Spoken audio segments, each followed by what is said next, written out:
Hello and welcome. This is NTA Tuesday Live, and I'm Cyril Stober.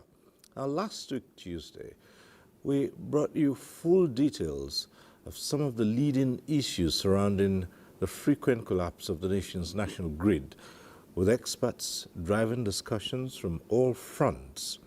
A breakdown on the interwoven synergy of the three components in the power production chain of generation, distribution, and transmission, and how activities of bandits and other elements now contribute to the collapse and instability of the national grid.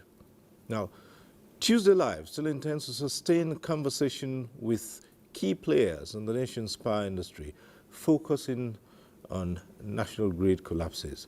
But before we get into the conversation proper, let's get to see this report put together by power correspondent Joshua Ojito.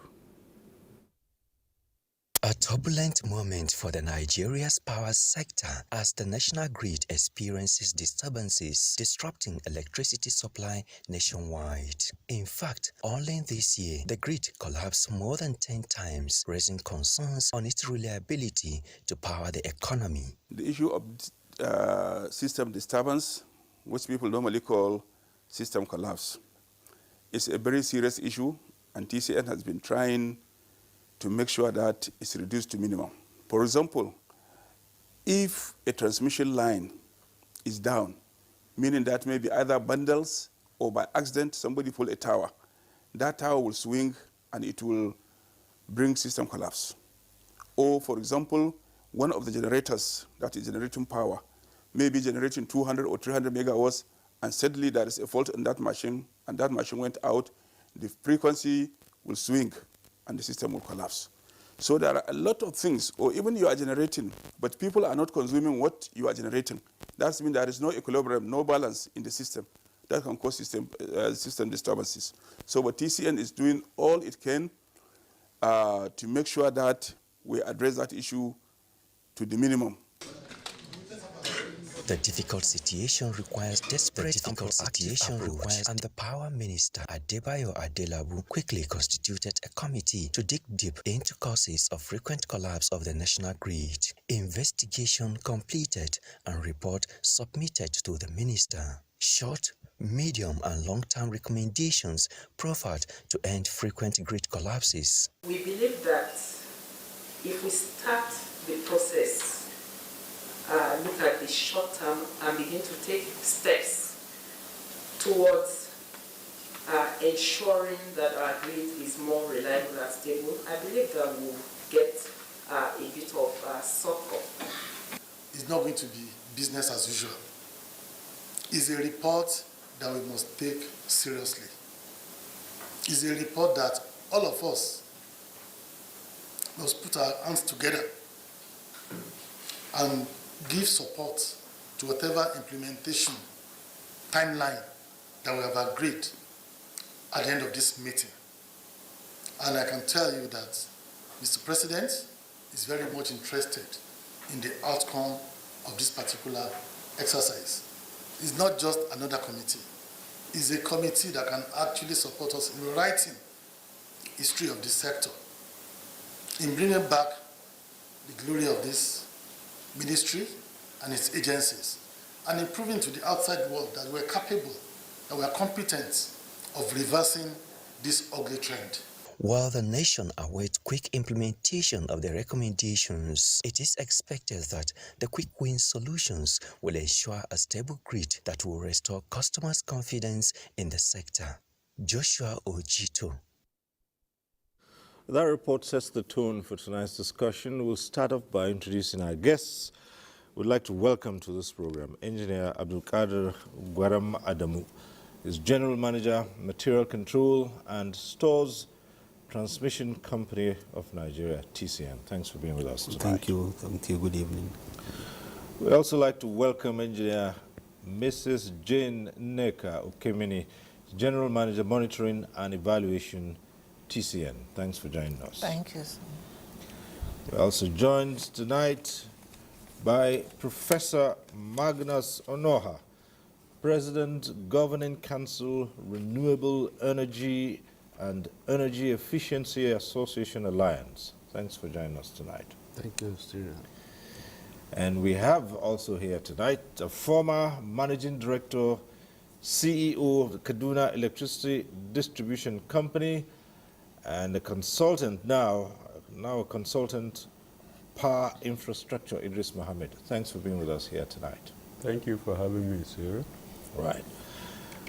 Well, as is the nature of this program, at some point in time, you can join in the conversation. But when it's that time, we'll remind you of the process and the procedures.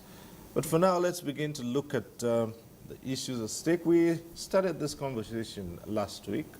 We looked at so many causes, and we had quite a number of people joining and identified so many things. But be that as it may, this evening we'll continue this conversation, and one of the fallouts of what might be termed the recent crisis in the power sector, the frequent collapse of the national grid, is of course the setting up of an in-house committee by the Transmission Company of Nigeria, which manages the, and this was mainly to address some of the issues to find out why. Now, it turns out that from the committee's work, there are some weaknesses in the transmission line, which you say has to be addressed immediately. So let's start off by asking, what are those identified weaknesses, and how do you intend to address them in the interim and in the long run? Let's begin with Engineer Abdul Qadir Gwaram Adam. Thank you, Cyril. Good evening once again. The interim committee that was set up by the management of TCN is a fallout of the intersectoral committee that was set up by the minister, and which they have presented their report to him, as we have seen in the initial report. And most of the issues, because that committee is a very powerful committee comprising of powerful members from TCN, from NAC, and from the Ministry of Power. And they have gone around and they came up with a report. And quite okay, they have stated the short-term, medium-term, and the long-term solutions that they have identified. And from that one, also the TCN internally started, to make sure that those identified, recommendations of that report were being implemented based on the directions of the Honorable Minister. That is why the first thing I would like to say is that currently, since on Sunday, the ED TSP, together with some of the GMs in the transmission sector, are in the field. Like currently, the ED TSP is in Oshogbo. He is undertaking the inspection of the transmission lines in that sector. The GM Transmission Services is in Benin. He's also going, because he is also there. Another GM is in Jeba, also, inspecting all those lines to see, because those three axes are the nodes that were identified in the committee, that, the power swing, the high voltages, start from there. So both the collapse of 14th and 19th, they all centered around that area. So that is why it was very important, and the minister insisted that, they have to go and bring, a first-hand solution, because it has been identified that there is a problem there. So this high-powered, they have to go and make sure that, all those things are identified first-hand, and they are still there. So that one, they have identified so far from our communication with them. They have, identified a lot of issues, most especially the latching tape from the optic fiber that we have always been complaining because of aging. They have been there for more than 20 years, and it's like they are filling up, and when they fill up, they will now like bridge the line, and you know it causes some trippings. And also another issue that was also discovered was you know, the high voltage is supposed to be suppressed by reactors. And the reactor in Jaba became faulty, and there are some areas also that were identified from the report that there need to be some reactors that will suppress the high voltage, like in Gamo, like in that Jaba again, Gamo, Gwagwalada. You know, these are areas that these reactors were needed. And as a matter of urgency, the management of TCN have deployed reactors now. Already, even contractors were, you know, awarded on emergency to move some reactors from our project sites that may take a little time before they are completed. Because this is not, you know, we did not start, let's say, the procurement process of these reactors now. Already we have identified more than a year ago that there are issues there, but the procurement process takes some time. So already we have 4 number reactors that are in the process of being procured, but because it may take a little time and because of the urgency, that's why we are deploying, you know, from our project site. One is going to be taken to Gwagwalada, and the other one is going to be taken to Jaba as a matter of urgency. So those ones are also, you know, on the way. It is already, the process has started, and the movement has already started also. All right, thank you so much. Quite a number of issues arising from this, but we'll come back to them later on. But let's go over to Engineer Jane Neka Kemini, who is GM Monitoring and Evaluation of TCN, and easily for many Nigerians, say, assess for us at this point in time the state of the grid. Thank you very much, Christopher. What really happened is that the state of the grid, you know, the stakeholders that manages this grid, that's the generation, the transmission, and the distribution. Yes, there has been issues in terms of this grid management, which we have been which we have been stating all along, that there should be a centralized standard protection, relay coordination. Because, you know, the issue of grid collapse or grid disturbance can come from either of the three. It can be from the generators, it can be from the transmission, it can be from distribution. Imagine where a tripping comes from the generation, motors tripping, and the lines. The lines are not supposed to trip before the generation motors, because if there is a standard protection, the relay coordination, yes, TCN cuts across the whole nation. We have interface with DISCO, we have interface with GENCOs. So if there is a standardized protection, relay coordination, I think we'll get, it will be in a better position than what we are seeing now. Though we have been advocating for that, but, you know, like my colleague Adamu said, there are a lot of issues that we are looking at now. We are trying to look in depth to understand what is really happening in the grid. And the experts we have in transmission, they are all in the field with the field workers.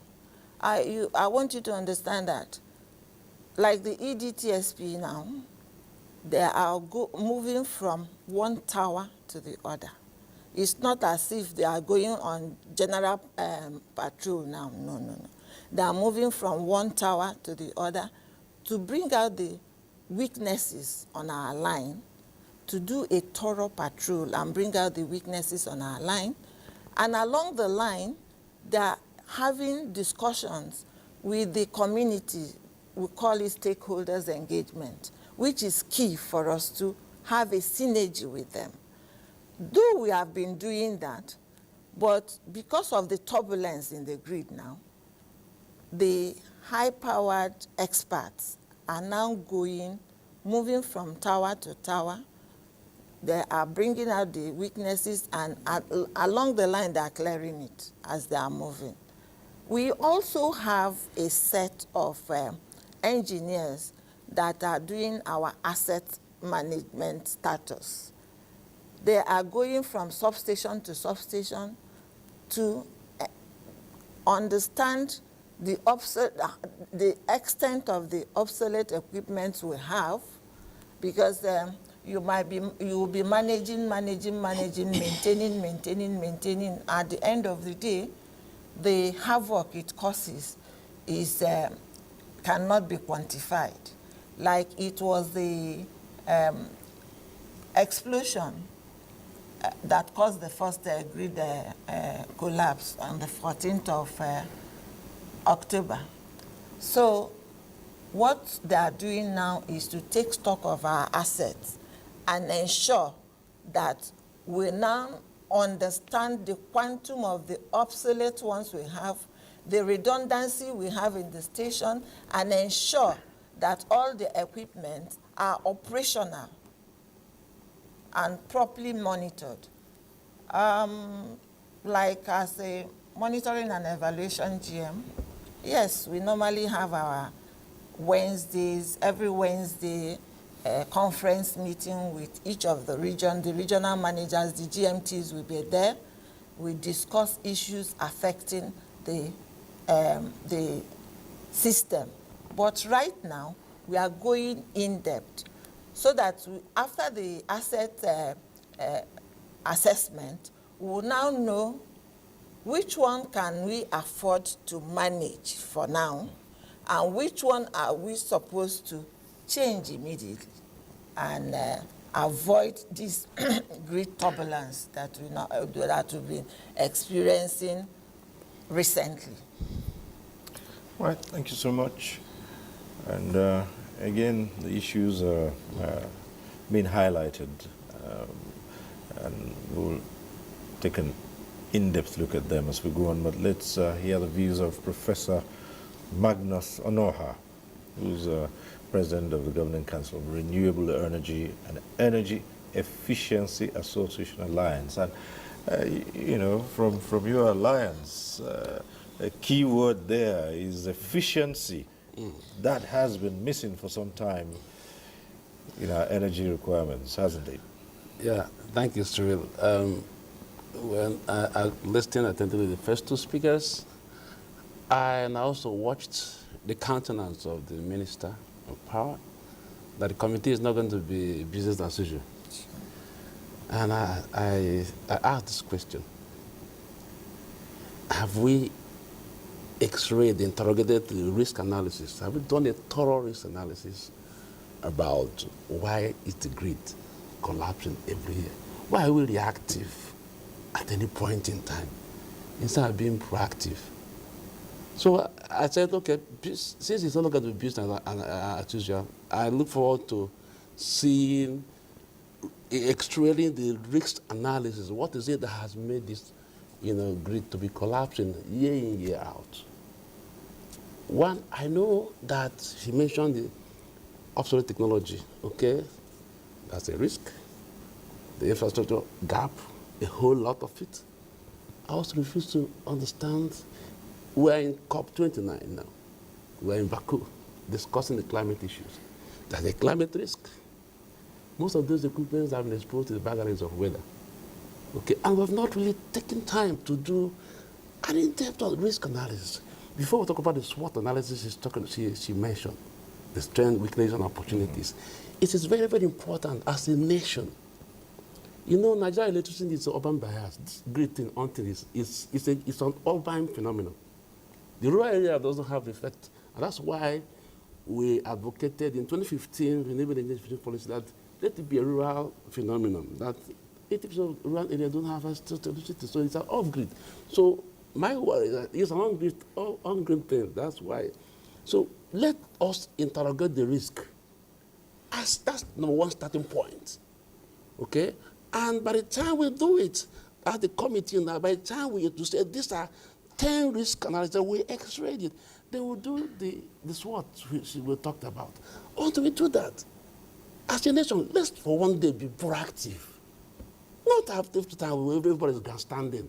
That is, it is not, at this point in time, in the EU, where, you know, just came back 2 months ago, this grid system is integrated. When there's a power outage in Belgium, France is there to show it up. There's an element of integration. So we can't be talking about this. I mean, it's unheard of. We can look forward to having a grid system that is integrated. We're in six geopolitical zones, so to speak. Look, I look forward, let's interrogate the risk, and we put it on the table and draw SWOT analysis. And we'll take it from there. Honestly, I can't. Every year, look at it, year in, year out.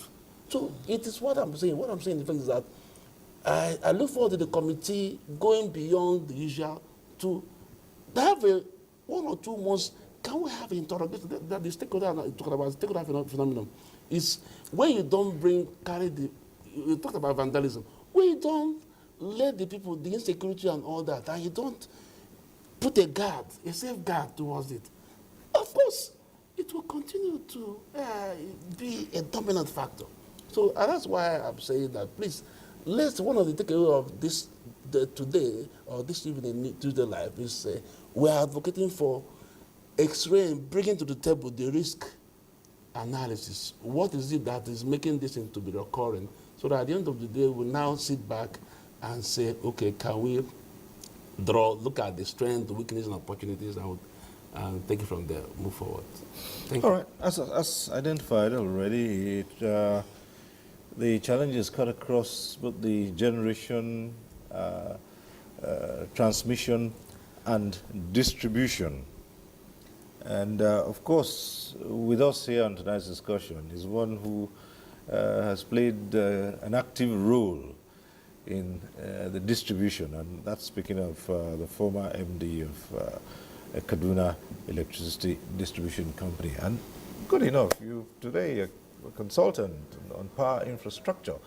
Now, each time we hear about aging equipment and the need to replace some, and obsolete technology, the first thing we think about is these are things that could have been seen a long time ago, and at least you would have a fair idea of the lifespan of whatever equipment you're using. But it seems as if everything came upon us suddenly, from generation to transmission down to distribution.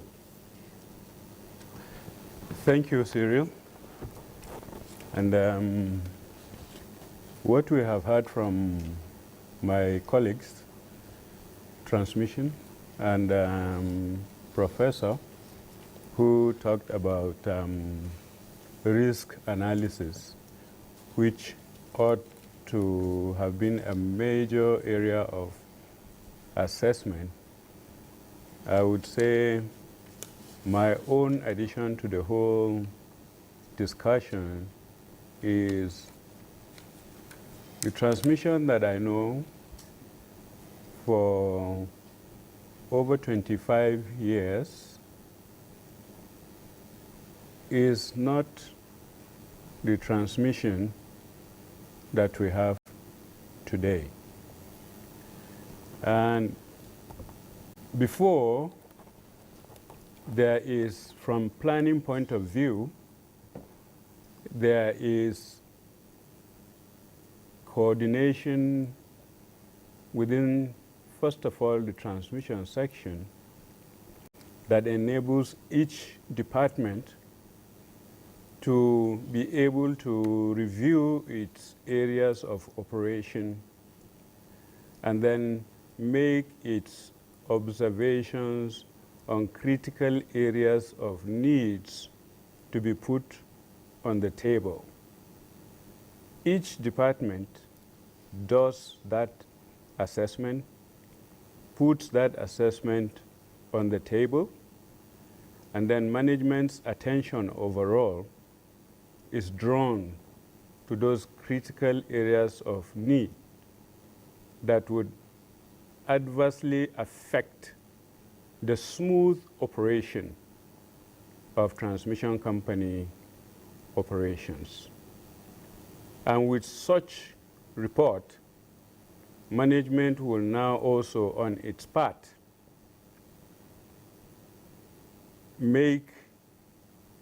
assess the situation, analyze the risk, and then make a budgetary provision for replacement of equipment that have been identified that are due for replacement. Are those kind of things, those exercises, are they taking place at the moment? If those exercises are taking place at the moment, I'm sure issues of old, obsolete, weak transmission equipment ought to have been addressed by now. Now, part of what needs to be done that is critical to maintaining smooth operations of the transmission section is to make sure that those critical areas are identified.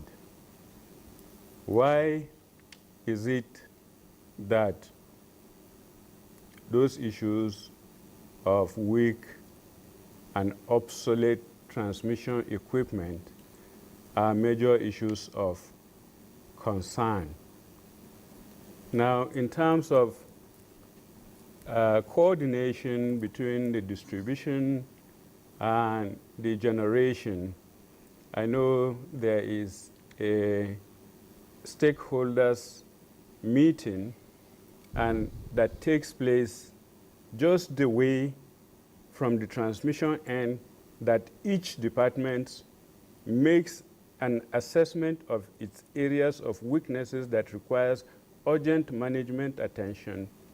These three sectors of the power value chain, the transmission, the distribution, and the generation, from the old company that I know, they always have that meeting.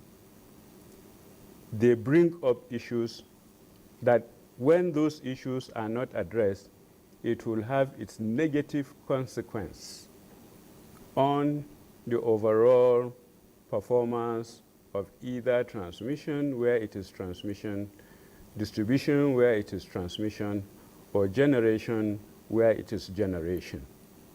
Now, the good part of it is generation has been partially concessioned, and then distribution has been partially privatized. Now, the only company that is yet to be either concessioned or privatized is the transmission company. Therefore, I think what is key is that the planning aspect that ought to be a major concern is not being put in its proper perspective. And then also, from the management point of view, management is supposed to be proactive. Now, if management is not proactive, you won't expect anything good to come out of transmission company of Nigeria. I know that every year there is what you call technical audit.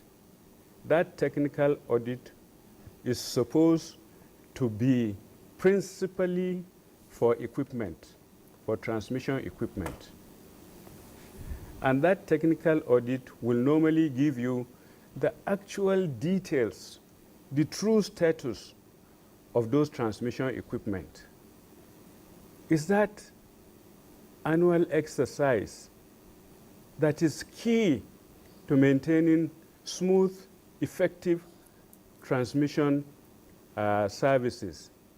Is it still existing? Do we really have engineers that carry out this technical audit of this equipment to determine the true status of those equipment? If that is not being done, then to say that there is no reason the equipments are old, they are aged, they are rickety, I think that's a blame game. That's a blame game. So my position is from the point of view of what ought to be done is not being done. That's from the point of view of the workforce. And then on the part of management, the critical reviews that is required to take management decision, critical management decision to avert system collapse and grid disturbance is not in place. And unless at this particular point, I speak with pain in my heart that in this country where we have seasoned engineers, brilliant engineers, committed engineers who work night and day to provide effective dynamic transmission services all over the country, is becoming a difficult task to achieve. Well, we need to sit up. All right. In addition to the discussion in the studio, we have a number of reports which also speak to the issues at stake. We'll start taking them now. Our first report tonight is from Oshogbo. Nigeria's power control outbeat is at the National Control Center in Oshogbo, and from here, electricity generated by various power plants is coordinated, balanced, and distributed to millions of homes and businesses across the country. Despite the critical role Oshogbo plays, the strain of collapsed Nigeria's grid multiple times this year due to vandalism and other challenges have been evident, as millions have been left without power for hours, sometimes days. It has been very, very terrible in the last 4 weeks, 2 months, since we have started having this grid collapse. That is what we've been experiencing here in the state capital in Osun State. It's getting worse and worse because every day the grid is collapsing. We have boxed ourselves into a corner, which is rather unfortunate. While they say infrastructure struggles to keep up, they express that lack of future plan by past administrations is at the heart of these challenges. When Nigeria was planning for power supply, we don't have a 200 million population, probably about 50 million or below. That was the plan. And we have the same old facilities serving this population to problems that we've been seeing that will occur over 50 years ago. And you want just immediate solutions to it. It doesn't happen. We need to plan over time. You can't have these facilities and not maintain them. Look, go to the power center. We call it power line. If you were young when you saw when it was constructed, you will know that it's not the same thing now. These things, even we human beings who can regenerate, our body system collapse. Not to talk of facilities that are static and is being powered every day. Mr. Felix Chika spent 35 years in the power sector, and for him, the National Control Center in Oshogbo should be decentralized to avoid always putting many states in blackout when grid collapses. A major factor is low investment in the area. Another factor which I feel is important is that our system is too centralized. It is too centralized. You don't expect to distribute power to 200 million Nigerians from a source. I hope you know that all powers generated come to Shubu here before it gets out to other places. Just a single point. Some of the opinion that the thing should be decentralized so that states, for example, thank God that there's this deregulation policy now, so your states can try to have their own distribution networks so as to help the system. There should that arrangement to make sure that it is broken into regional and sub-regional level so that the thing can function properly. This state can have their own power plant. Even with Oshogbo here, I'm telling you.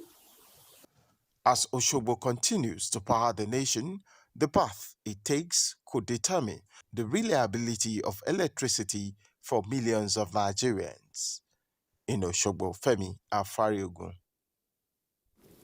From Oshogbo, we go over to Uyo for our next report. It is no longer news that Nigeria's national grid has collapsed 8 times in 2024, with blackouts and other disruptions becoming setbacks for Nigerians in the quest for better socio-economic lives. But sometimes now, many Nigerians across various strata are engaging in conversations targeted at finding ways out of the quagmire. This situation, according to some Uyo residents, is different as they enjoy above 20 hours power supply per day. We do have light, 23 hours. Light is very okay in my area, here in Akwema Estate. Definitely, NEPA have tried for now because they used to give us light. The power supply is quite good. No, very good actually. Say we boast of about maybe 20 hours, 19 to 20 hours per day. A major stakeholder in the power sector in Nigeria is calling for a shift in the sector where obsolete equipment are replaced with new global devices durable to stand the test of time. If you don't put in money, what do you expect at the other end? They say in computer you garbage in and you garbage out. You put 1 billion naira, the other end you may see 1.3 billion naira. That's the other one as profit coming in. And people must run the power's infrastructures according to engineering standards, engineering economy. The managing director of Ibom Power Company Limited, Menyene Tukudo, profiles huge financial investment in the power sector as a way out of the national grid collapse, which he says is epileptic due to aging infrastructure. But avoiding mere rhetorics and lip services, how serious should the nation address the power sector challenges? Is to go on subsystems, what we call subsystem. In Nigerian state, we can minimize the system collapse by not focusing on NCC. As stakeholders still hope for a positive change in the power sector with an improvement in the daily average supply, which hovers around 4,500 megawatts in recent times. The creation of regional grids to feed the electricity needs of 6 geopolitical zones may be a possible way as recommended. In Uyo, Kevin Samuel. And from Uyo, we go on to Mina, where this report comes from. Nicknamed as the power state because it hosts 4 hydroelectric dams, contribute significantly to the national grid.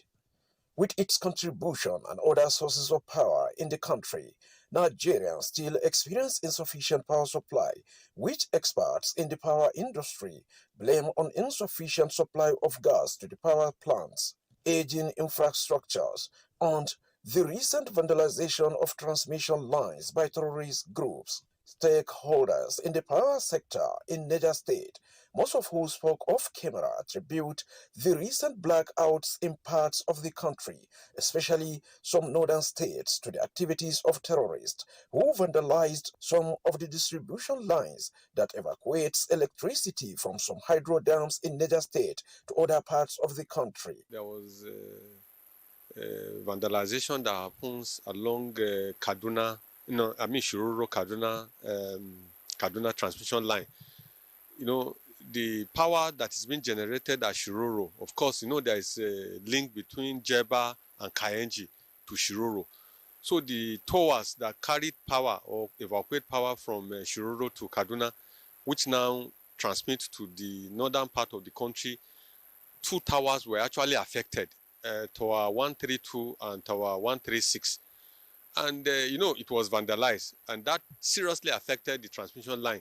And of course, that is enough to cut off power supply to the northern part of the country. And because of security reasons, they could not restore the line immediately. So there is another line, a double line circuit from Agwaji, Apia, 33 kVA line. So that is the only route that can take power from these axes to the northern part of the country, particularly north-east and north-west, down to Niger. That line too, the 2 line had issues. They also identified human factor as one of the reasons responsible for the recent national grid collapse. Technology is taking care of a lot of things now. Look at it. We have drones that can monitor the lines. You don't need to patrol the lines with linemen and security people. These drones can monitor the lines for you and even do some actions to take control of some of those challenges. The transmission network himself is also weak. Although Niger State was not adversely affected by the recent national grid collapses, most of the northern states were seriously affected. Emina Mukhtar Owu. Well, those reports also highlight the issues involved, and back here in the studio, there are just 1 or 2 issues which we might raise arising from those reports. And this is in terms of the equipment, replacement of equipment. But we seem to recall that during the last administration, some super transformers were told, I think 10 of them, and mobile substation transformers were delivered from Germany. It was meant to boost the national grid and help, eliminate this matter of frequent grid collapse. What's the status of those equipment? Have they integrated into the system? Are they still there? Or have they made any difference? Yes, Cyril, that's one of the things that you have to realize and people have to appreciate about this country. Like all those transformers that came in from FGN Power, that the Siemens intervention, most of them, I think up to 60 to 70% of them have been commissioned. Right. And I will also use this opportunity to tell you, from the 13th of January this year alone to the 9th of November this year, we have commissioned, TCN have commissioned, not the Siemens intervention, TCN itself, we have commissioned up to 41 transformers, 41 brand new power transformers, 1760 MVA, 1760 MVA, 1600 MVA power transformers, 5 150 MVA 330 kV transformers, 1 number 187.5 MVA, and 1 number 300 MVA transformers. These ones have been commissioned from the 13th of January to this, and we have commissioned 2 reactors. The last one was yesterday. We commissioned it. So, and you see, FGN Power are commissioning. Niger Delta Power, they are doing something. Even NNDC, there is some intervention from NNDC in the power sector. But you see, we are reconductoring. We have awarded 25 number lines to be reconducted. It has been awarded. The work is ongoing. This 25 number, these are transmission lines that were commissioned maybe at the inception of NEPA at that time, maybe some 40 years ago, 30 years ago. We are now reconducting them with these high temperature, low sag, conductors that will now improve double or sometimes even triple the capacity of the lines. All these jobs are ongoing. And massive, if you now, for example, just take a 60 MVA transformer now. A 60 MVA transformer costs nothing less than $2 to $2.5 million. So if you look at the quantum and the amount of money that is being spent, not only by TCN as an agency, but other agencies of government, you find that really it's not that nothing is being done. It's not that new infrastructures are not being brought into the system. Like as of today, yesterday, we take consignment in the stores at Ojo, and even up till tomorrow or next tomorrow, if you go there, you will see containers. We are uploading 45 containers of like 10 number 330 kV circuit breakers and 20 number 132 kV circuit breakers. They are being, right now, if you go, you will see them. So, and this is a continuous process. But when you have a system that you are talking of, let's say, more than 8,100 kilometers of 330 kV line, and maybe 8,500 kilometers of 132 kV lines, these are huge numbers. If you look at the transformers that we have in the system, and if you look at the number of years that this investment or let's say were not done, there was some time that there was not even appropriation or budgetary allocation. Like if you look at maybe let's say last year or this year, what was the amount that was budgeted for power infrastructures? So you find that all these are issues. Not that nothing is being done, but quite okay, we know that the amount of money that is needed to input into the transmission sector for it to be revived. Go and check any country that you want to compare it with Nigeria and see the amount of money they are pumping into their into the system there. So the government is doing. We are also trying, but we know that it takes all the stakeholders to reach the promised land. But it's not that nothing is being done. But I might just ask at this point here, from the investigative work that's been carried out by a high-powered team of your engineers, at any point in time, do you suspect in-house sabotage? No. No.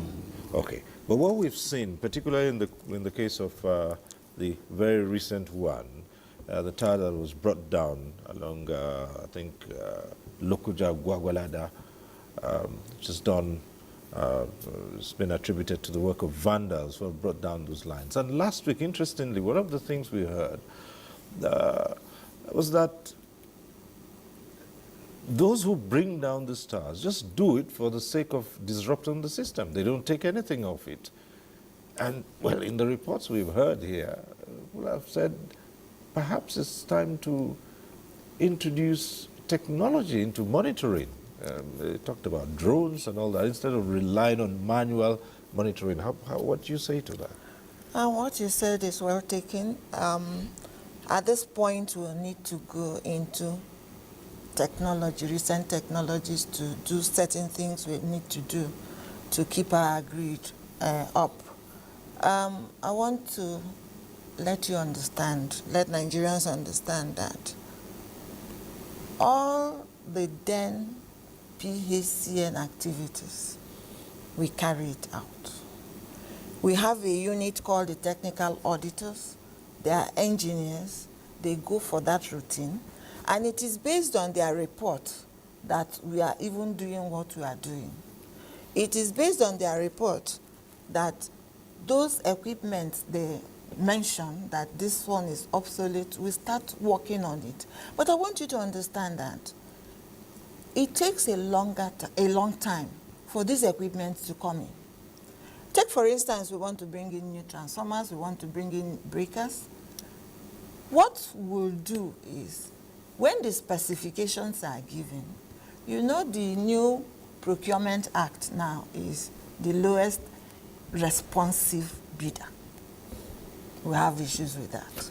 Some Nigerians have questioned that as well. And Yes, said, we look, have the issues lowest with that. And the lowest not necessarily responsive bidder. the most appropriate or Let the me give you most an qualitative. example. In terms of the breakers, we don't go to China for a 330 kV breaker because of the reliability. Do you understand me? So another thing is that this equipment, we go certify it good and it's coming in. It comes in and it is lying there at the port. We have to go through rigor for clearing. So there are certain things we pass through that is not for us to start shouting. We follow the procedure. But the procedure sometimes are cumbersome. Prof, this sounds like policy issues as well. Yes. Let me come in before the prof will say something. I want to make this clear to all of us. The recent collapse or disturbance is majorly insecurity in Nigeria. It's majorly insecurity. Like the Shiroro Mando, we can't just walk in there. That means you're walking into a pit to be buried. We were liaising with National Security Advisor's Office, that the people that even helped for army to come in and get things cleaned up before our men went in for work. The work there is in progress, yes. Why is it that immediately that Shiroro Mando happens, it's not too long, Uwajiapi happened.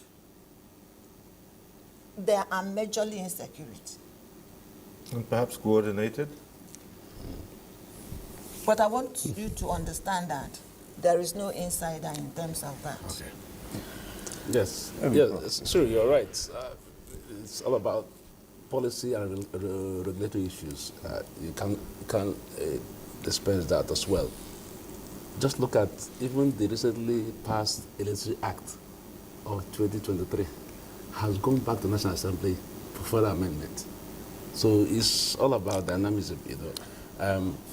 My take is, when you were doing your report, I have also identified 7 risk barrier challenges. 7 already. Even within the context of alliance, already we have identified 10. In fact, that's what we want to do. Well, you know, we seek to provide regulatory support services. The next type of solution-driven, that's the narrative now we're talking about. Let's be intentional. See what the German have read out. But in terms of KPIs, I'll be at a loss. They are doing a lot, but we're not seeing the impact. So where we have identified solution, this risk, challenges, barriers, let's be thinking about the solution. 1, this is the solution. This is the timeline between this and this. That is where you begin to track KPIs, impact, based on theory of change. Honestly. And that's why it's part of, it's not as if civil servants are not doing anything. They are doing a whole lot. But you need to come back. That's why I still go back to the minister. It's not going to be business as usual. Clap hands, get a report. What is in that report? That's my concern. So I want to say here that for the first time, tell Nigerians that, you know, what Cyril did, the reports, all the Jeba, Shiroro and all that. These are very impactful, very, very informative, and it's going to really arm the committee to do their work. So let's be very, very intentional, and this time around, when you have identified the risk, provide solutions and put it in the marketplace. Investment is very key. This sector has undergone underinvestment.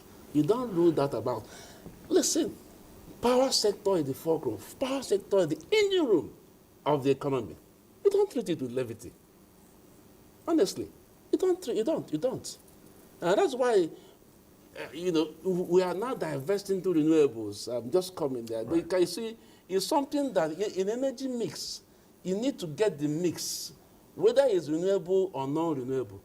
Have we identified, between GENCOs and DISCOs, you have not thought the eyes between GENCOs and DISCOs. There have been friction. It's a problem.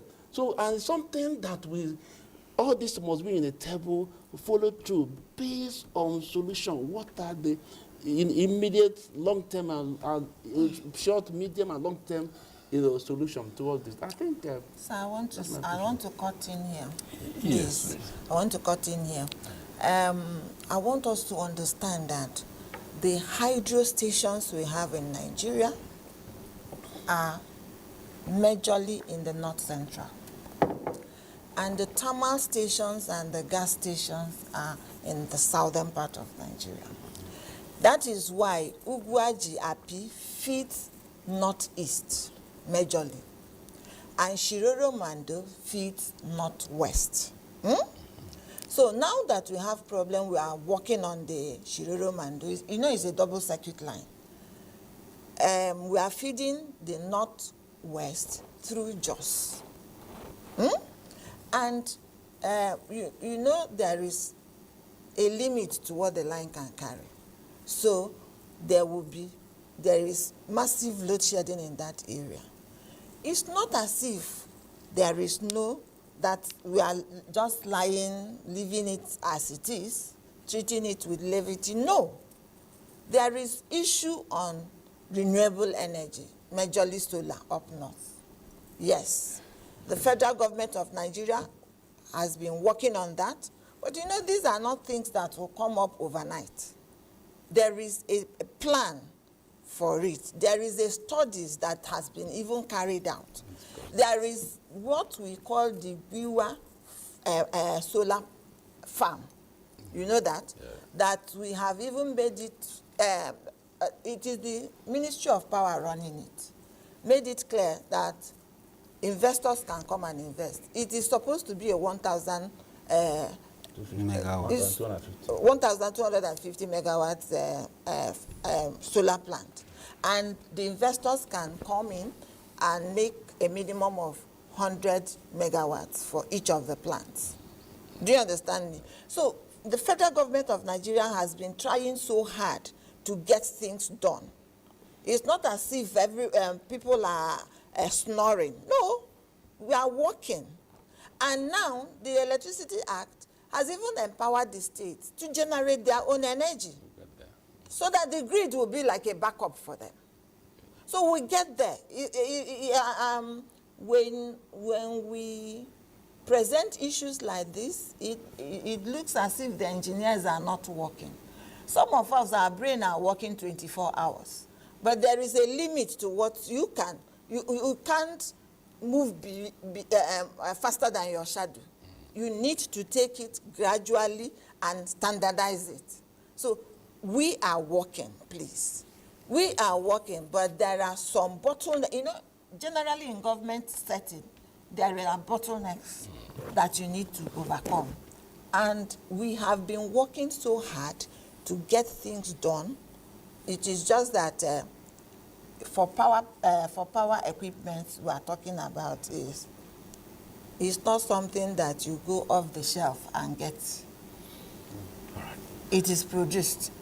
A manufacturer brings it in, and a manufacturer comes when he wins. If he's the most responsive bidder, they will start manufacturing. It takes some time. My emphasis will always be on the lowest. Lowest responsive bidder. Because that to me smacks of not the best. Yeah, absolutely. Thank you. But so that's why I brought up the question. That is why we are here for us to talk, for Nigerians to appreciate our own point of view. Absolutely. That we are really working hard. Please, we are working hard. It pains me that that we are in a position where we are. no, we should move past this position, and we are working hard to get things done. My management is working hard. My management understands the policies, and we are working towards getting it done. You need to understand that power industry is not a constant thing. It's changing, it's very dynamic. The load is growing every day. We need to run to meet up with the load growth. Are you understanding me? So for the yesterday that there is, we are managing to get the demand and the supply to be equal. Now, most of the time, when you talk of overvoltage now, it means that the supply is higher than the demand. So when we talk of some of our industrial customers pumping in harmonics into the system, these are the things we need to manage with. Pumping in harmonics is not good for the grid. I hope I'm communicating. Well, we'll return to that in just a moment, but at this point in time, we'll take a short break. When we return, of course, there'll be more, and hopefully we'll take one or more reports. But more importantly, you will now have a chance to join in the conversation. So stay with us on NTA Tuesday Live. We'll be back shortly. Thanks for staying with us. We can't stop talking about the power issues. Of course, as you heard earlier on, power is the engine room of the development of Nigeria's economy. And so this saying it has slowed things down is understating the effects that the country has had to go through with the interruptions and frequent disruptions to its power stability. But the question has been raised in this conversation about the three parts of it: the generation, the transmission, and the distribution, and the kind of relationship that exists among these units. So let's talk to a one-time distributor and see how would you describe the relationship between the GENCOs and the DISCOs, and not forgetting the side of the regulator. Okay, the relationship that exists between the GENCOs, DISCOs, and transmission is actually a working gentleman's agreement. It is clear that system collapse must not happen, must not be allowed to happen. And therefore, the three stakeholders would have agreed on modalities that will avert system collapse or grid disturbance from taking place. Therefore, for instance, if the distributor is supposed to maintain a load of 3,500 megawatts, it must maintain that, and it must be transparent in maintaining that load of 3,500 megawatts. If it exceeds, it destabilizes the system. If it drops, it destabilizes the system. In the same way, the generation companies, they also have a limit that they must not exist, that they must not exceed.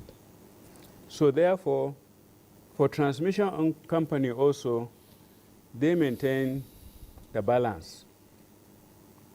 They maintain the balance that generation is supposed to sustain, DISCOs is supposed to sustain, just so as to maintain the grid stability and to avoid system collapse. So it's as simple as ABC, but the transparency in maintaining that mutually agreed working manual is a big issue. Therefore, they also agreed that a technology would be put in place to ensure that that rule is maintained.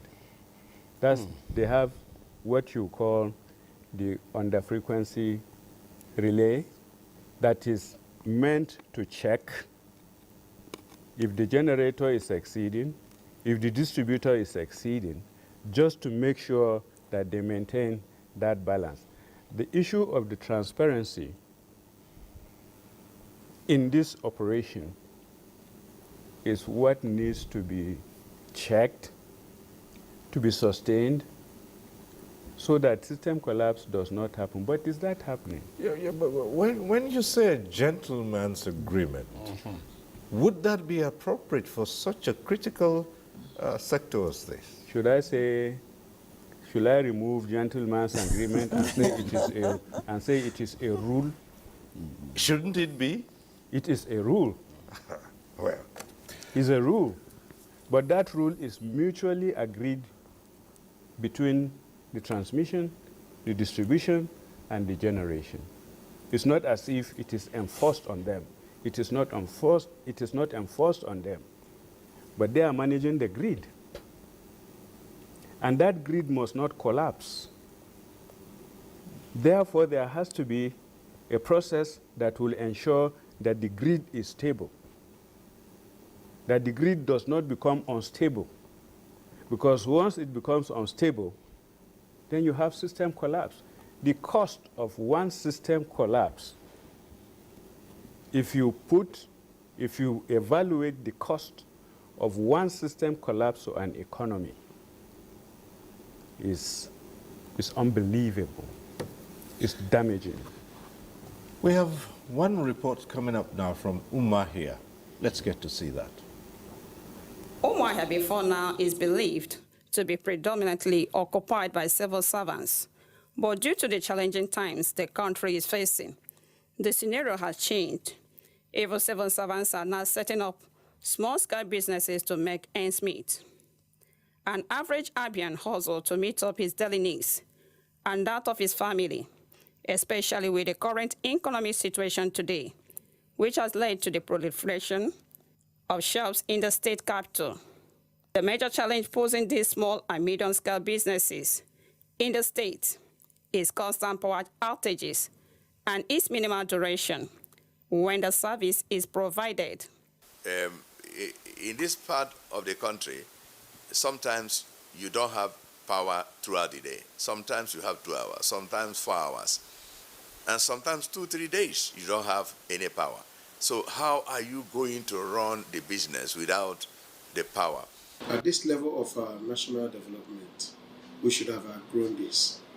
But it's quite unfortunate that every time, from time to time, our grid fails, and it fails totally. It is unfortunate. It totally negatively affects productivity.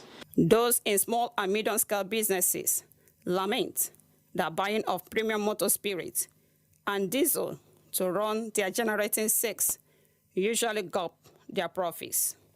It's affecting us seriously. Why we are paying the higher rent? They call it commercial payment. We do pay commercial payment, which is higher every month, whether you use the light or not. One, about 8 to 10 liters of fuel in a day, and we receive that. Then if you subtract the money you use for purchasing of fuel, you see that you go home with nothing. In a week, they will give me light 2 times, maybe 25 minutes in a day. If every city can generate their own electricity, if every part of the country can generate their own electricity and consume it, it will reduce the constant national power failure. Expectation is that governments at all levels should rise up to the occasion to ameliorate the daunting challenges and dire consequences the situation might cause to workers in the private sectors. In Umuahia, Delight in Jinkonyi for I'd like us to go straight to the other aspect of it, as so many suggestions have been made on how to pull through the darkness, metaphorically speaking of, and renewable energy. So, Prof, let me come to you.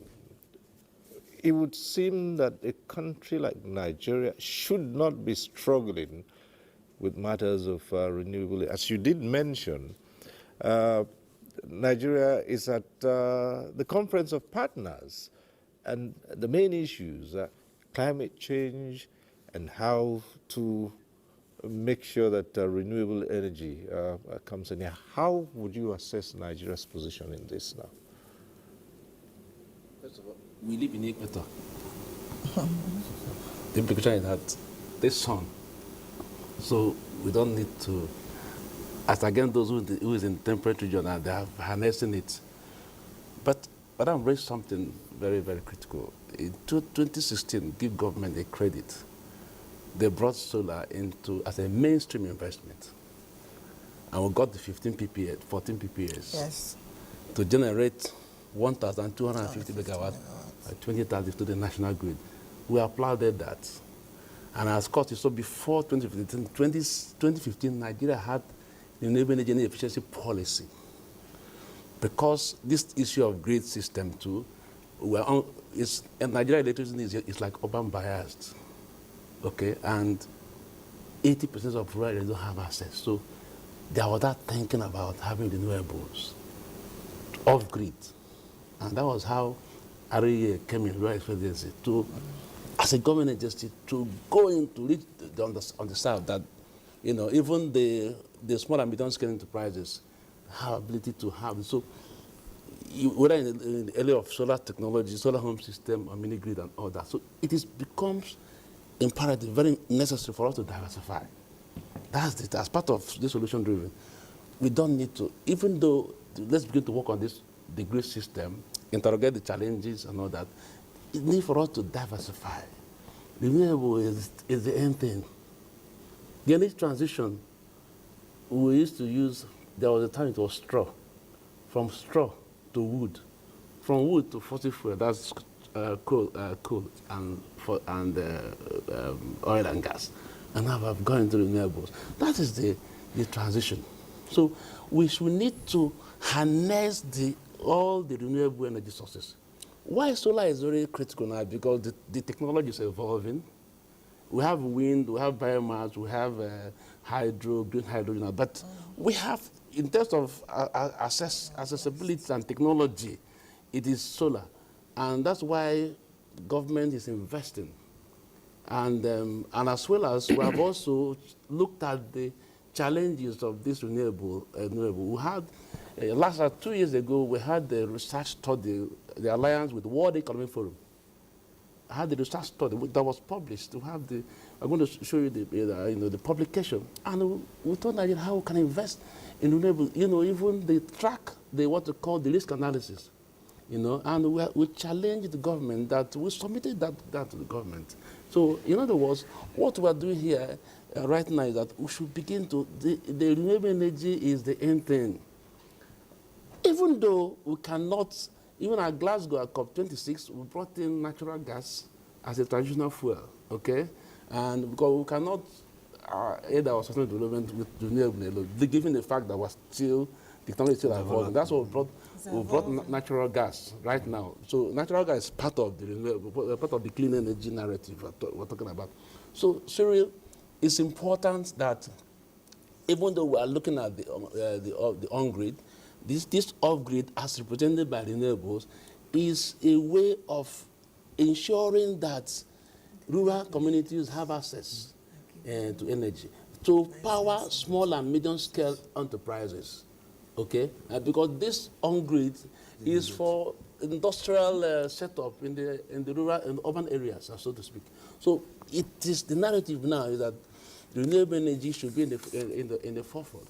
That's why I applaud what the National Assembly is doing. The National Assembly has gone ahead to set up a committee on renewable energy, to tell you the importance of renewable energy. So I look forward to even to have, beyond the Electricity Act, We're going to have a renewable energy act like what's obtainable in Ghana, in Rwanda, and all that, where you have a renewable act that will bring to fore in terms of investments, you know. The climate finance we're talking about is mainly from for renewable renewable assets, so to speak. So it's important that you read this issue. So renewable energy is the end thing, and government should deepen, you know, investment.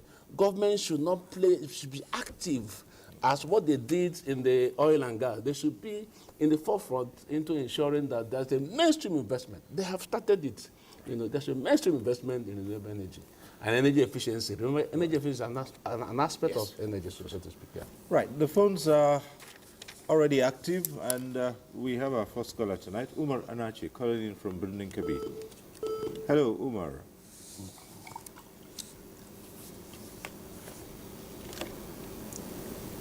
Are you there, Umar?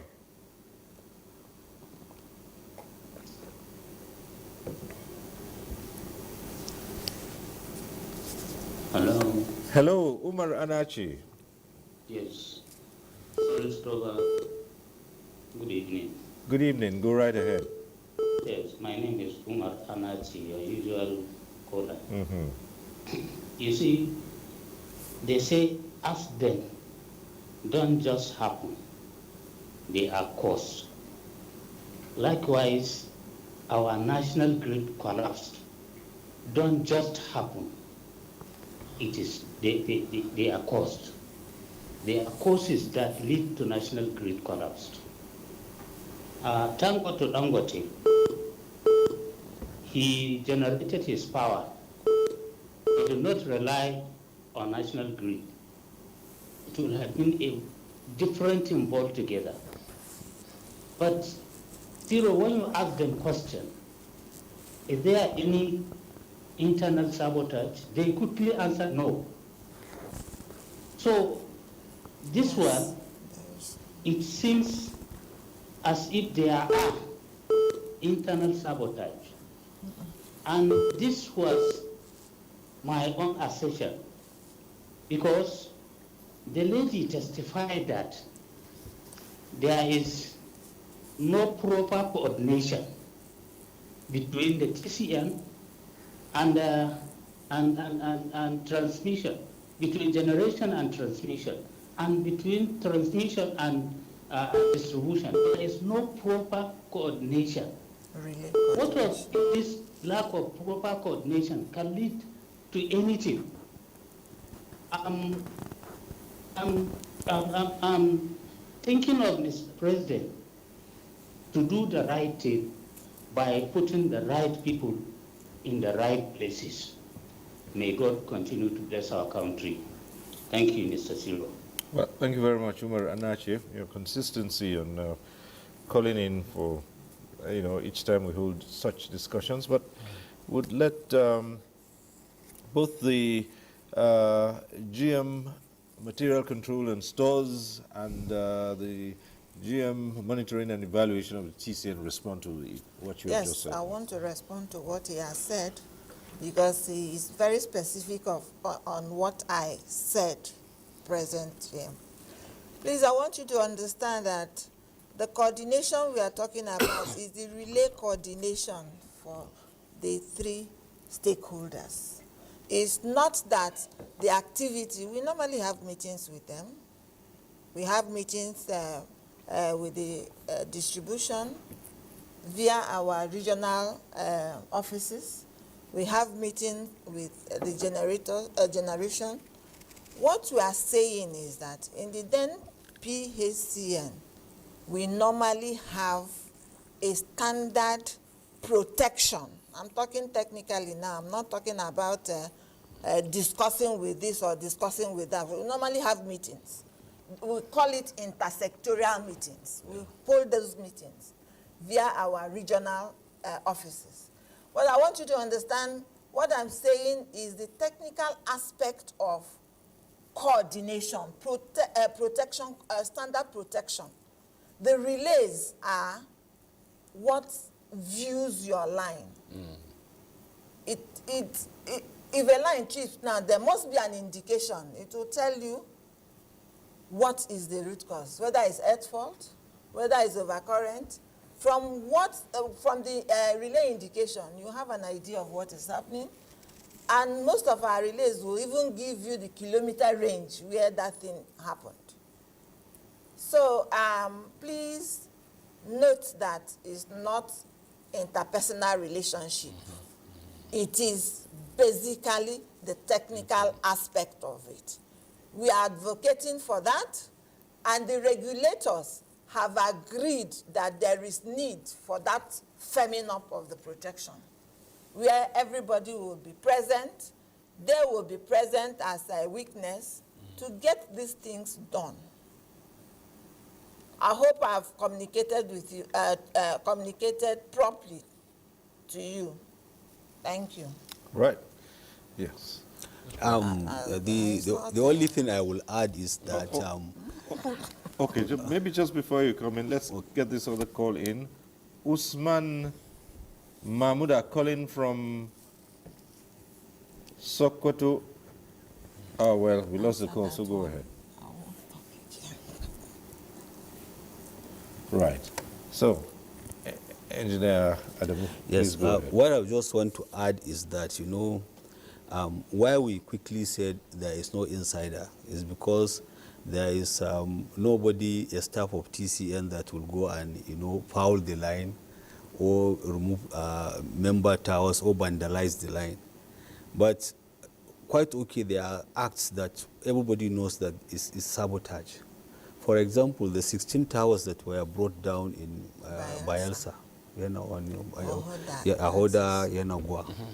When on inspection, you find that not a single member was like carted away, but they were all like loosed, and so that the tower become very weak, and you know, by the time there is a small wind, you know, it will just fall. So that one is actually an act of sabotage.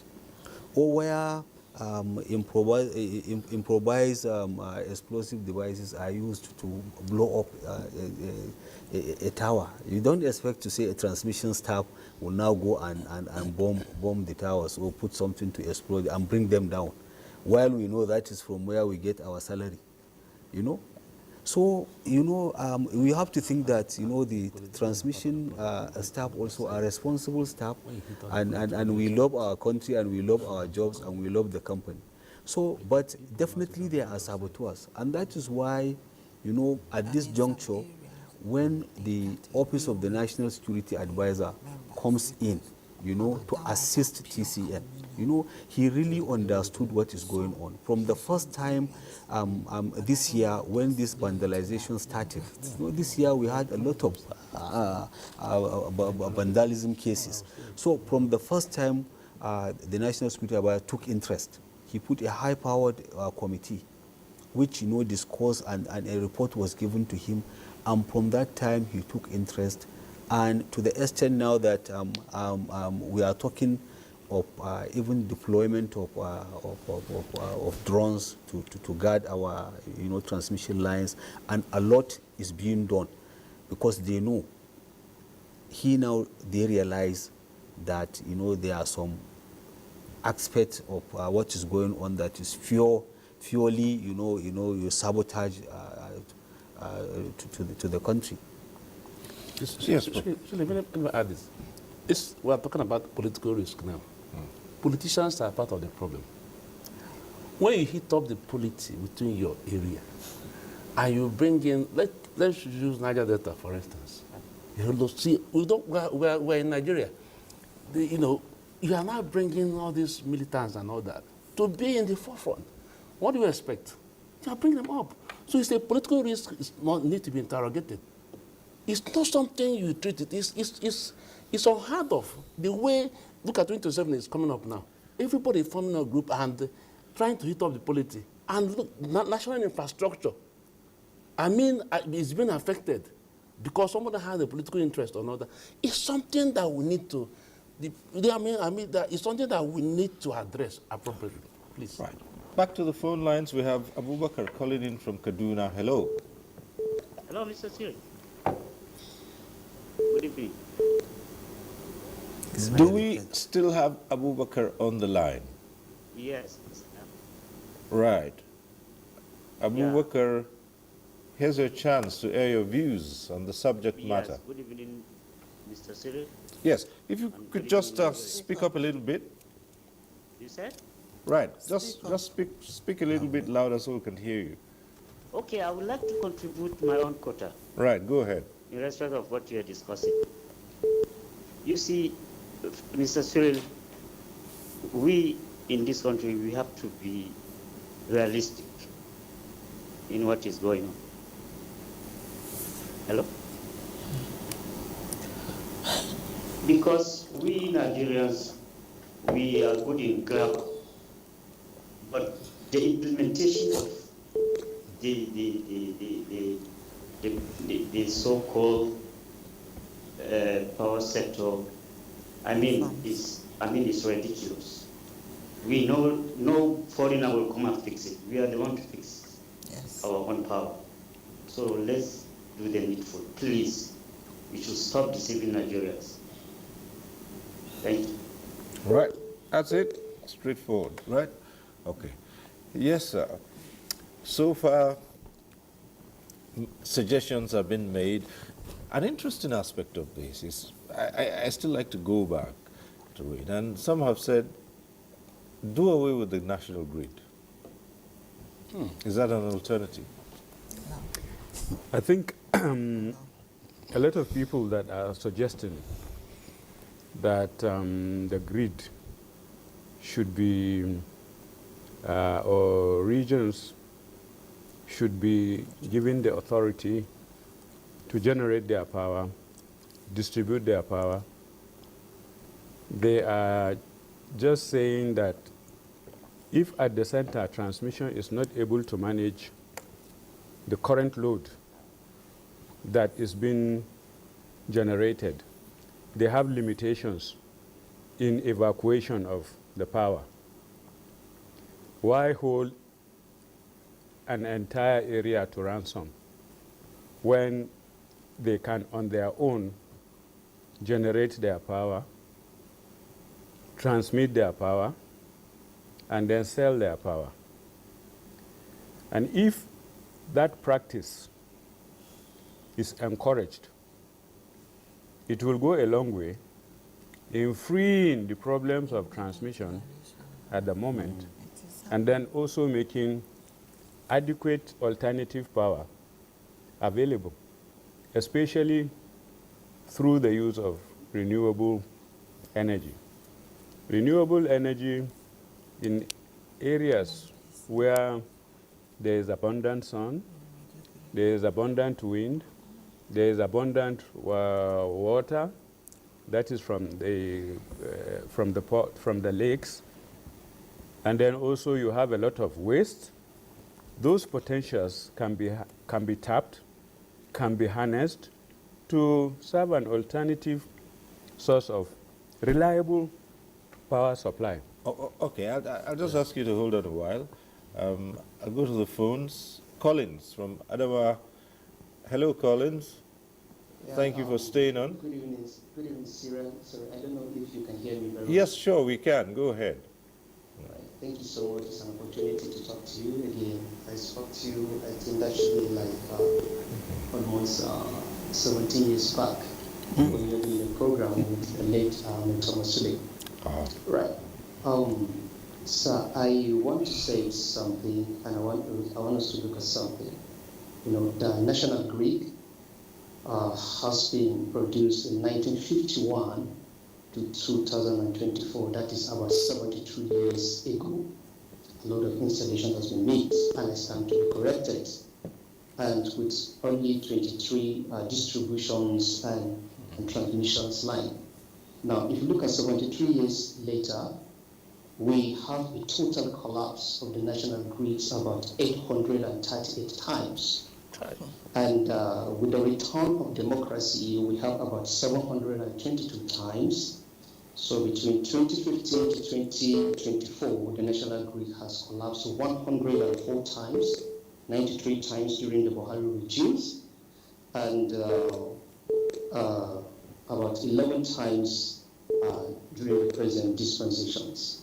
Now, sir, if we look at it, 1951 to 2022, over 43 trillion has been alleged to be spent on maintenance and upgrading of the national and maintenance of our national grid. Now, sir, recently that we have the total collapse, like we that were living in Adamawa State within the Northeast, you can't imagine wherever we're having the temperature zone of about sometimes from 35 degrees Celsius to about 45 degrees Celsius. There's no place we can get anything cold apart from this only way we are from this. Now, after the restore of the power, allegedly, or what we read over the news, about 29 billion has been spent in restoring this place. And now started to look at more money that has been injected, more collapse that is going. Now, if you look at it, now, somebody asked about questions that about corruptions, that there's no corruption. Sir, I can tell you that the Mandela project, the EFCC, the former minister Salim Mamman, about 33 billion, what has been done.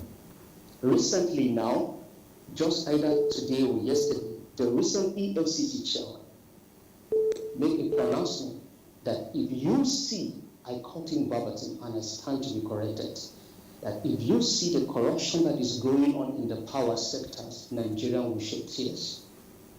Because contractors are given to come up with things that are of quality level, but they come with a low quality. Sasira, I have a fluorescent bulb that my father bought from China in 1980. It's still working till today. It's still working till today. China does not send a substandard product to the US, does not send it to Dubai, but in Nigeria, we have a lot of substandard. A little cable in your home, ordinary heater, can make the transformer to trigger. Now, I will now question, what is the standard organization of Nigeria doing? What are they doing? Sir, you cannot compare the heater you used, like from 1980, and that one of today. You buy it, I mean, Nigeria becomes a dumping ground. Now, we are quoting Rwanda, we are quoting Tanzania, that we should go and learn from them, and yet we are the giant of Africa. We are growing up. I started watching as far as 1996, when I was within the Kafanchan area, Syria. Now, and today I'm 45 years old, and these are my fathers, I'm watching them. I mean, you are bringing solutions, and we know these things are not right. Now, I will leave you with these words. Any country that you take out their energy, you collapse the economy of that country. And I want you to look at this holistically. Power is gone. We cannot afford diesel. These are part of the energy. How can we survive? Right. How can the nation survive? How do we grow? We don't have stable power. We cannot afford even the NLTC. Think about it. Thank you. Thank you very much, Collins. Some comprehensive statistics you gave out there. Yeah. But, well, Prof, perhaps you'd like to take a first shot and respond how you view Collins' contribution. Collins, thank you so much. That data, we need that data. Data is the fulcrum. Data is the engine room. Collins, honestly, get to Cyril and let's have that. Even though we'll give you a patent, you have your, what do you call it, intellectual property. But we need that data. Honestly, we share with you the concerns and the sentiments you've raised. But one day begins the story.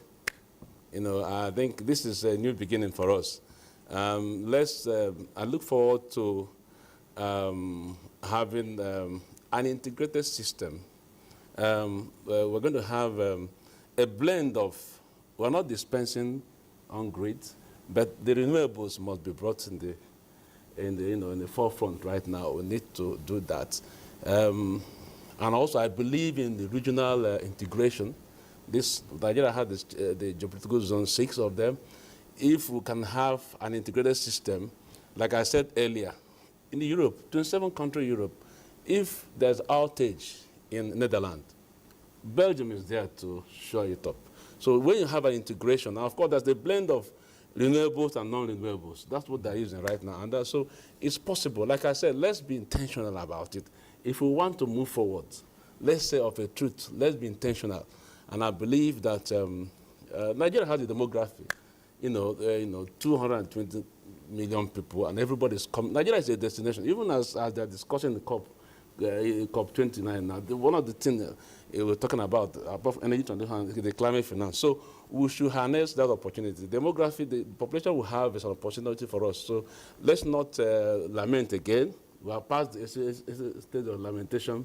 Let's be proactive. And so it's a good news for us with time. But just before you come in, let's get this call in. Abdurrahman, I believe. Abdurrahman from Maitama, Abuja. Yeah, hello, good morning. Yes, go ahead, please. This morning. Hello, good morning, Terry. Yes, hello, go ahead. Are you with me? Yes. Thank you very much. Nice program on the respect of power. In a situation whereby we are in a democratic dispensation, 21st days of democratic dispensation, and we still talking about the power after all the billions of naira that we sink into the power, and we are giving Benin, Niger, and Ghana power to sustain their industry and care of their people with our own energy, which we are complaining. One thing I'm going to say, we always appoint military and call them in a democratic dispensation and call them military dictatorship. If we can recall during military era, I don't think Nigeria is going to be without light in 2-3 hours. Everything is perfect, and the maintenance of anything that happens with the machines that is bringing power or the wires that they have installed, if there is any problem with it, instantly they went and take care of it. What is the reason why in a democratic dispensation that the government promised to the Nigerians during their campaign time, we cannot be able to get it, tangible promises on ground? Okay. That is the reason why if you go around within the FCT, there is a street light that the government puts. But most of the places now, if you go around, you find solar systems. The solar that is there, there is no supervision, there is no maintenance. Scavengers break them down and remove them and go and sell them. And there is nobody take responsibility in the federal capital of Nigeria. And we are here sitting down talking about power in Nigeria. Yes. There is a one tree cannot make a forest. It's a collective responsibility of the Nigerian people to constantly criticizing the government with the constructive criticism. Any government that is not serious in a democratic dispensation, we that put the government in power, we need to tell them the truth. And in a situation whereby the corruption has taken over every crony, not only the power, the fuel situation that we found ourselves, we've been crying, and the government make a promise to Nigerian people that if they remove the subsidy, everything is going to be okay. But now, where are we? The price is more than 1,000 naira. Okay. So my last comment is prayer to Nigerians and let Nigerians wake up and make sure they elect the good leaders that they can be able to take care of their needs in democratic dispensation. Keep doing what you are doing and do it very well. Thank you very much. Well, thank you very much, Abdurrahman from Itama. I appreciate you. Yes, let's go back. And, well, he's also alluded to the amount of money that has gone into the power sector, and, of course, introduced another, even where you have solar-powered street lighting. People are bringing them down. And so it reflects still on the question of vandalism that is also affecting those high-tension towers all over the country. Yes, I think the caller from Adamawa, who... Collins, yes. Yeah, from Adamawa, who is complaining about the state of agony in Adamawa that is caused by the system collapse. That's just one reaction. He probably is awake to watch this program, but it is much more than that.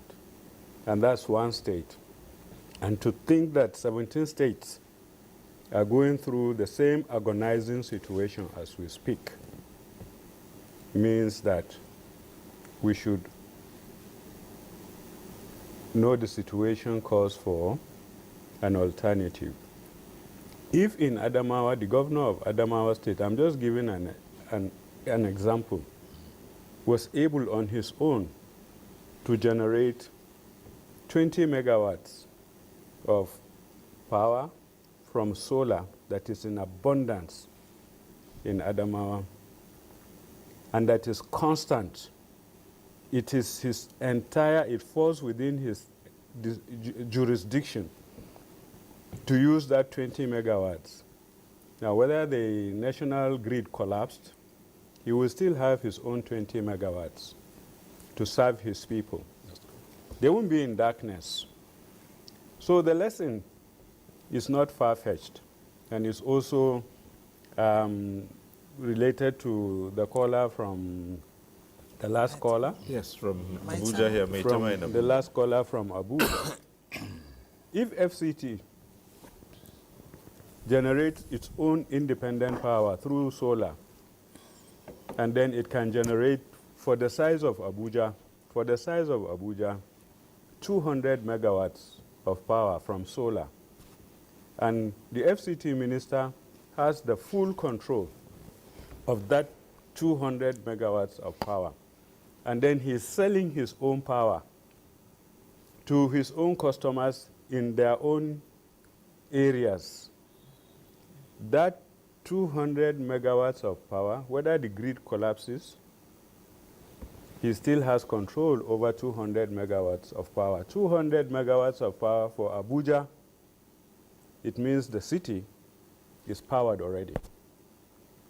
So, assuming that 17 states in the country from northern Nigeria, each state governor generates his own 20 megawatts, it will make a difference. There won't be blackout.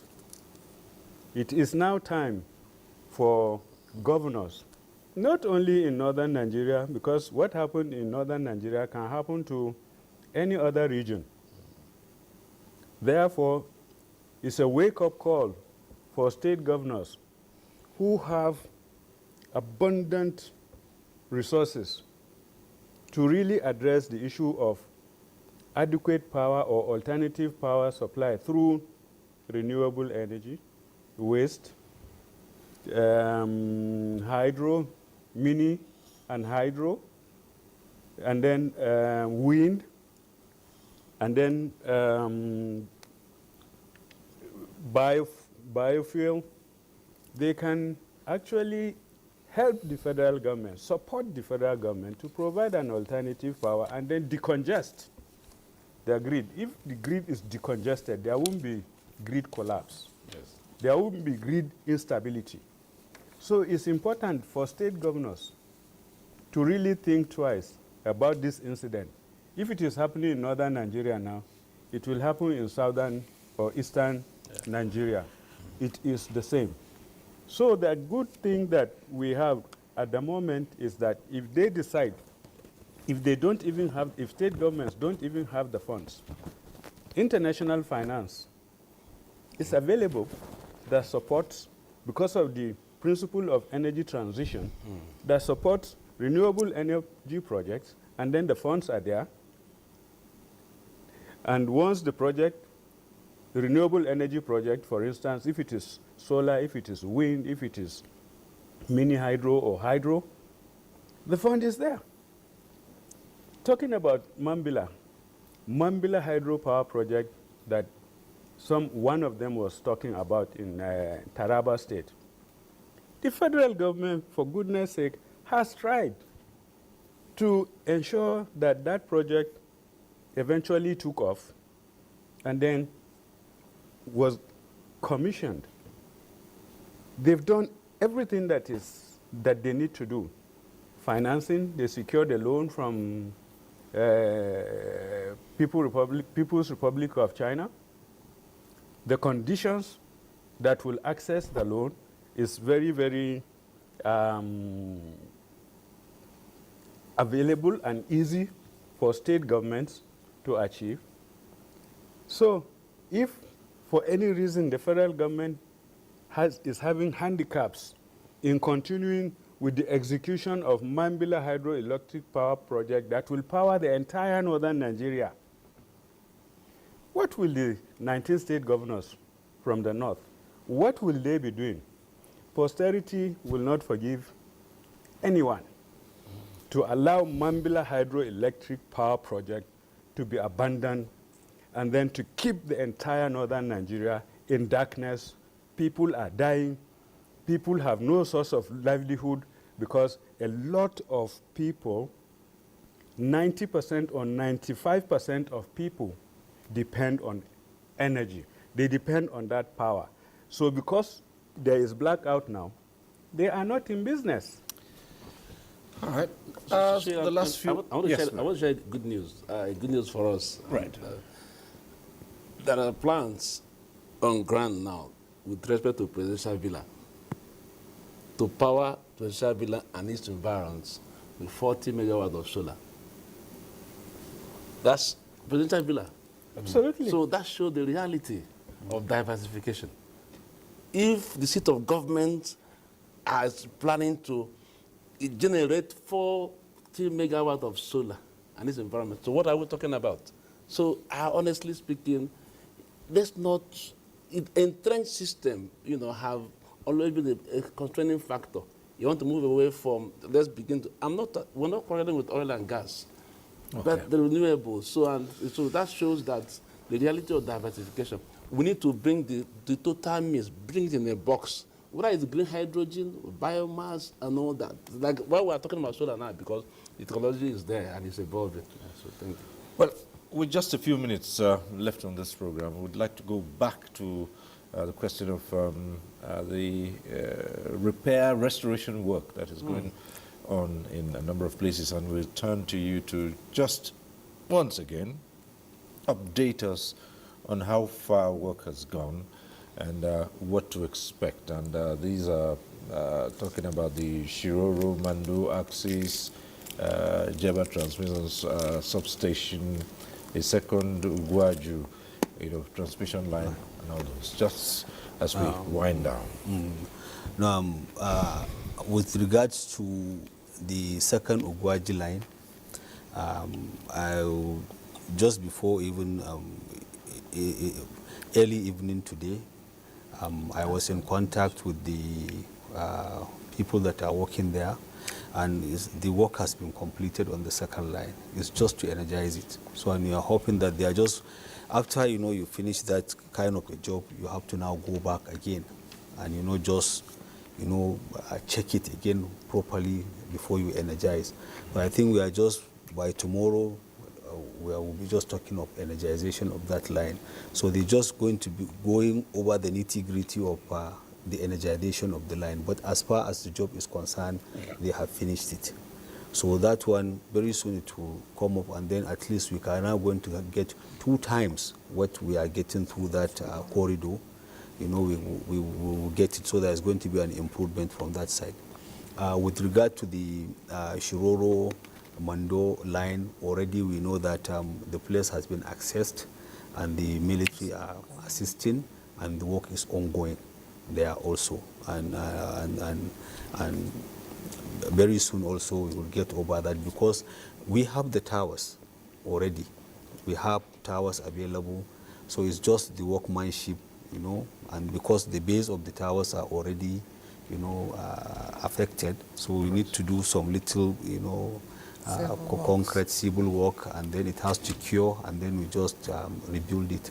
And another thing I want to also ensure to tell you is that part of the things TCN is doing is that we have these emergency restoration systems. These are towers, emergency towers, you know, mobile, that we have. Right now we have 2 in Lagos. When we procure them, we tested them, we found that they can be very useful. Wherever we have collapse, it's just a matter of within some few hours we can just erect them, and then we can divert the line, and then pending when the collapsed one, you know, is repaired and reconstructed, then we can now bring it back. The happy thing, the news is that the FEC has approved for the procurement of 30 number, that restoration, 15 330 kV and 15 132 kV. Already the contract has been awarded, and we're just waiting for the contractor now to supply. When we have such numbers, you know, we are not envisaging that we should be having collapse, you know, but at least part of the proactive nature is that at least when this thing happens now, it will not take days before we can reconstruct, and we are going to keep them in all our 10 regions, so that whenever anything happens like that, we can quickly mobilize and restore back. Well, and it is on that optimistic note we must leave this conversation and thank our guests who have so availed us of their knowledge and expertise in the matter at hand. I'd like to say a big thank you to Engineer Abdul Qadir Ugarab Adamu, General Manager, Material Control and Stores, Transmission Company of Nigeria. Thank you so much. Thank you, sir. Thank you for having me. And we say thank you to Engineer Jane Neka Okemini, General Manager, Monitoring and Evaluation, TCN, Transmission Company of Nigeria as well. Thank you so much. And Professor Magnus Onoha, President, Governing Council, Renewable Energy and Energy Efficiency Association Alliance. Thank you. Thank you, sir. And thank you so very much, Ajay Idris Mohammed, former Managing Director, CEO of Kaduna Electricity Distribution Company, and now a consultant on power infrastructure. We thank you for your thoughts. Thank you, Cyril. Right. And thank you also for those who called in and joined in the conversation. We appreciate your contributions to the national discourse. Next week, we'll be back with NTA Tuesday Live. I'm Cyril Stober. Bye for now.